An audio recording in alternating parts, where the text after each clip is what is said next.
I was new to the organization. I went to the middle management meeting as requested.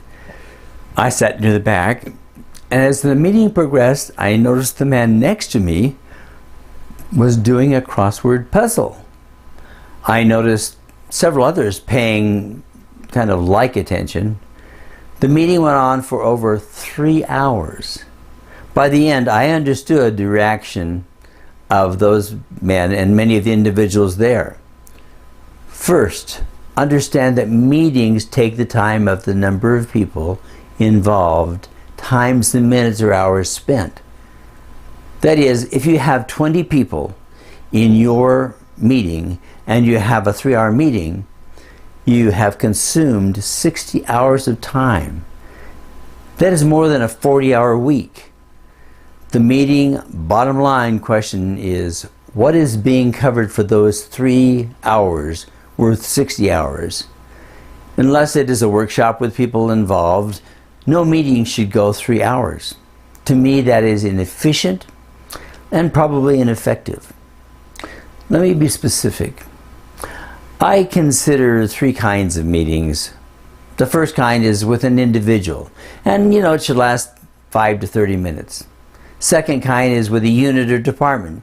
It should last about 60 minutes. And the third group is a group meeting with total staff or a management group, and it should last 1 to 2 hours. The individual meeting is when I stop in to get ideas, to review, give an acknowledgement, discuss an evaluation, provide recommendations, and so on. I most like to drop in meetings that I do that with individuals to let them know, first, they're important. They don't have to come to me, I go to them, and to get their ideas. The second kind of meeting is with a unit or departments, and I have a meeting with those kind of groups. I just want to learn from them. So I want to get the recommendations. I want to listen to the concerns. I set those meetings for an hour, and I say very little and listen an awful lot. The third kind of meeting was the one I was talking about. It's with larger groups, particularly meetings with middle management, need to be well organized.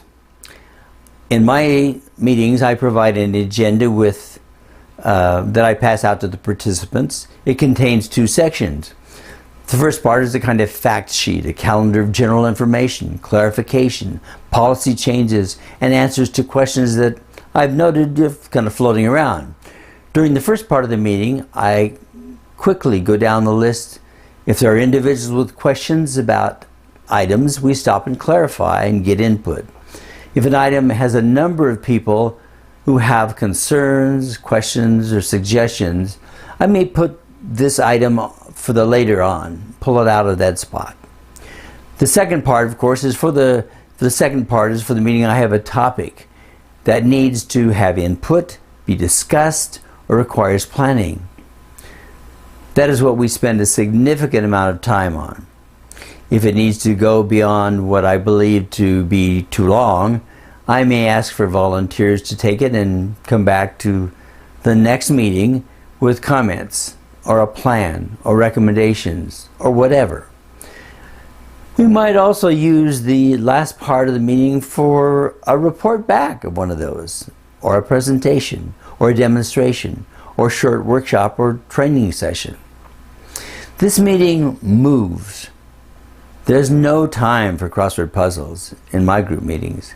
I usually attach a timeline that shows an approximation of how much time is allotted to the item on the list, and that does 2 things. It lets people know how much time they can expect to use if they are presenters, and what they can expect if they're members of the group. It also helps keep spotlight individuals, those who like to talk, to a reasonable segment of time. Periodically, I ask for the staff to evaluate my meetings. If meetings are not valuable to those asked to be involved, then they are not valuable and should not be, or they should be modified to be valuable. Or if it is an individual who most of the agenda doesn't really apply to them, they shouldn't have to be in attendance, or at least for that part. I've been in too many meetings that either could have been covered in half the time or didn't even need to be held, period. This is a waste that you as a leader should take and take care of. Hope to see you next time.